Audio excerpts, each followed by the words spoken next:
ಈಗ ಒಂದು ಆಟೋ ತಗೊಂಡು ಈಗ ಇಲ್ಲಿ ಜೋಡ್ಗಟ್ಟೆ ಹತ್ರ ಒಳಗೆ ಇದು ರೆಂಜಾಳಗೆ ಹೋಗುವ ದಾರಿ ಹತ್ರ ಇದು ಮಹಾವೀರ ಇದು ಎಂತ ಒಂದು ಮಹಾವೀರ ರಸ್ತೆ ಅಂತ ಉಂಟು, ಅಲ್ಲಿಗೆ ಬಂದೆ ನೋಡಿ. ಇಂಟರ್ಲಾಕ್ ಇದ್ದಿದ್ದು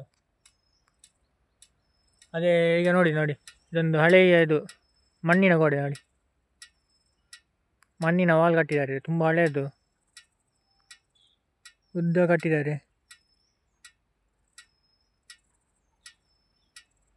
ಅದು ಕಟ್ಟಬೇಕಾದ್ರೆ ಎಷ್ಟು ಕಷ್ಟಪಟ್ಟಿದ್ದಾರೆ ಗೊತ್ತಿಲ್ಲ. ಹಾಗೆ ಒಂದು ನೋಡಿದೆ ನಾನು, ಹಾಗೆ ತೋರಿಸುವ ಅಂತ. ಈಗ ನಾನು ಇಲ್ಲಿಗೆ ಗೋಕುಲಿಗೆ ಹೋಗೋದು, ಒಂದು ಆರ್ಡ್ರು ಬಂತು ಅಲ್ಲಿಂದ. ಹಾಗೆ ನಾನೀಗ ಇದು ತಾಜ್ ಮಹಲಿಂದ ಒಂದು ಆರ್ಡ್ರ್ ತಗೊಂಡು ಇಲ್ಲಿಗೆ ಬಂದದ್ದು. ಹಾಗೆ ಹೋಗ್ತೇನೆ, ಬಾಯ್ ಬಾಯ್.